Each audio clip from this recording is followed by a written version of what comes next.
నిజ నిర్ధారణకు అంతిమ నిర్ణయం డిఎన్ఏ టెస్ట్. ఉన్నది ఉన్నట్లుగా వాస్తవాలను శోధించి వివరించే మన డిఎన్ఏ టీవీ, మన రాష్ట్రం, మన ఛానల్. ఇంకో పక్క పరిశుభ్రమైన పచ్చని ఆంధ్రప్రదేశ్ దిద్దడానికి స్వచ్ఛ ఆంధ్ర, స్వర్ణాంధ్ర కార్యక్రమాన్ని తీసుకున్నాం. పల్లెలు, పట్టణాలు, చెరువులు, రైతు బజార్లు, ప్రభుత్వ కార్యాలయాలు, పరిశ్రమలు, విద్యా సంస్థలు, హాస్పిటల్స్ అన్ని చోట్ల నేను ఒకే మాట చెప్పాను. 3వ శనివారం ఎవ్వరూ పనిచేయక్కర్లేదు ఆఫీసులో. మీ ఆఫీసులో ఉండి చెత్తంతా తీసేసి దుమ్మంతా దులిపేసి నేరుగా చెట్టు దగ్గర కూర్చొని స్వచ్ఛమైన ఆలోచనలు చేస్తే దేశం బాగుపడుతుందని చాలా స్పష్టంగా చెప్తున్నాను.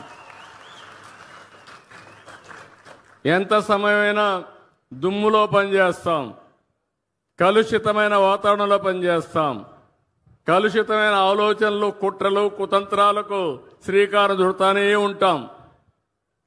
కొంతమందికి ఆశకు కూడా మితం లేదు, దురాశ. అందుకే ఇవన్నీ వస్తూ ఉంటాయి.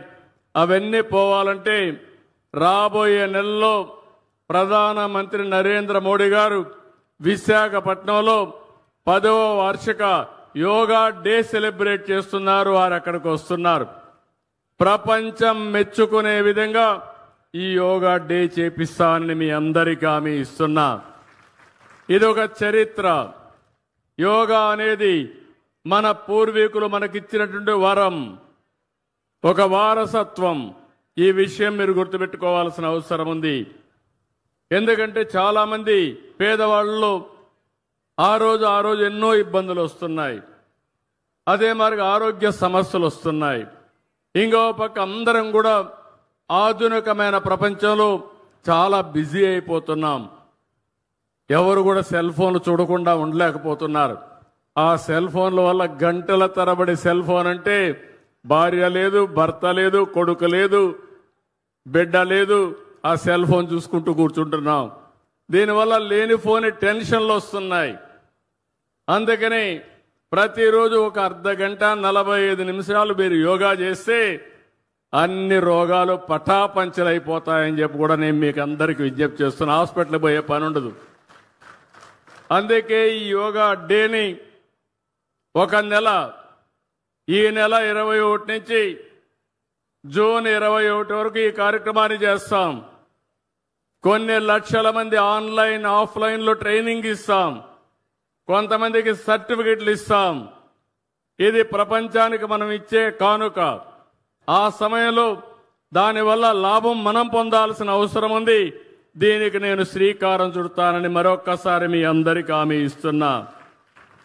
ఇంకో పక్కన మీరందరూ ఒక్కసారి గుర్తుపెట్టుకోవాల్సిన అవసరం ఉంది. ఈరోజు నేను ఇక్కడికి వచ్చింది నెట్ జీరో వేస్ట్. అంటే నెట్ జీరో అంటే చాలా మంది అనుకుంటారు ఈ చెత్త అంటే చెత్త అని. దీనికి ఒక విషయం మీరు గుర్తుపెట్టుకోవాల్సిన అవసరం ఉంది. ఒకసారి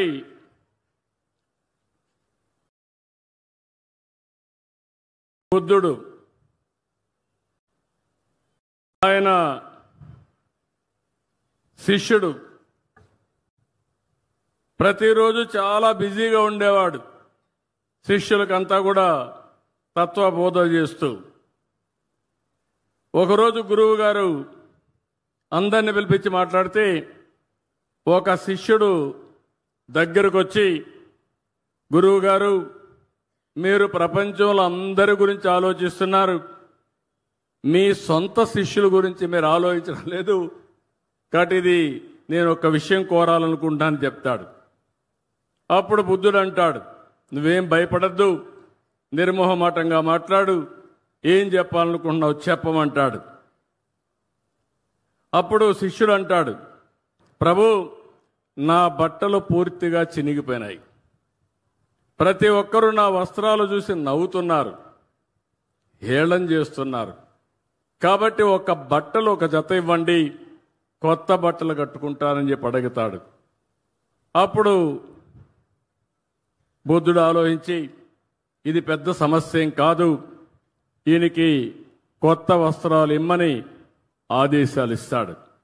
శిష్యుడు చాలా ఆనందపడిపోతాడు. ఆ నుంచి గదిలో నుంచి వెళ్ళిపోతారు. కొద్ది రోజుల తర్వాత బుద్ధుడికి మళ్ళీ ఒక ఆలోచన వస్తుంది. వీడికి నేను బట్టలిచ్చా, ఒకసారి కనుక్కోవాలి, ఆ బట్టలు ఏ విధంగా వాడుతున్నాడో కనుక్కోవాలని మళ్ళా పిలుస్తాడు. కొద్ది రోజుల తర్వాత పిలిస్తే, నేను కొత్త బట్టలు ఇచ్చాను కదా, నువ్వు ఆనందంగా ఉన్నావా, ఏంటి కట్టుకుంటున్నావా, దీనివల్ల నీలో మార్పు ఏంటిని అడుగుతాడు. దానివల్ల శిష్యుడు చాలా ధన్యవాదాలు గురువుగారు, కొత్త వస్త్రం వచ్చి చాలా సౌకర్యంగా ఉంది, ఇక నాకు ఎలాంటి కోరికలు కూడా లేవు, చాలా ఆనందంగా ఉన్నానని చెప్పి అంటాడు. అప్పుడు బుద్ధుడు అంటాడు, నీ కొత్త బట్టలు ఇచ్చాను, అవి వాడుతున్నావు, అసలు నీ పాత బట్టలు ఏం చేశావని అడుగుతాడు బుద్ధుడు. అప్పుడు శిష్యుడు కూడా చాలా తెలివైనవాడు.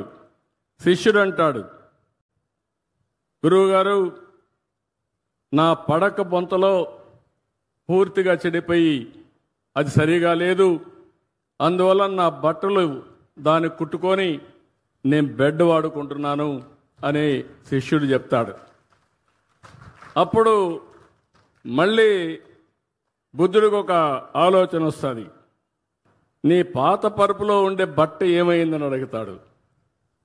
దానిపైన ఆ బొంతను తీసుకొని కిటికీకి కట్టనగా కట్టాను గురువుగారు అని చెప్తాడు. అప్పుడు గురువుగారు అడుగుతారు, నువ్వు దానికి కట్టనగా కట్టావు, మరి పాత తెర ఉంది కదా, దాన్ని ఏం చేసావంటాడు. ఆ తెరని వంటగదిలో వాడే గుడ్డ కింద వాడుతున్నాను తుడవడానికి అని చెప్తాడు శిష్యుడు. అప్పుడు ఆయన గురువు అడుగుతాడు మళ్ళీ బుద్ధుడు, అంతవరకు వంటగదిలో వాడినటువంటి ఆ గుడ్డ ఏం చేసావని అడుగుతాడు. అప్పుడు అంటాడు, దాన్ని గది తుడవడానికి వాడుతున్నాను గురువు గారు అంటాడు. అంతవరకు ఒక గుడ్డ వాడావు కదా, దాన్ని ఏం చేసావని అడుగుతాడు. ఆ గుడ్డ పూర్తిగా చెడిపోయింది గురువు గారు, దారాలు దారాలు అయిపోయింది, అది తీసుకొచ్చి మన కొవ్వు దీపాలు పెట్టి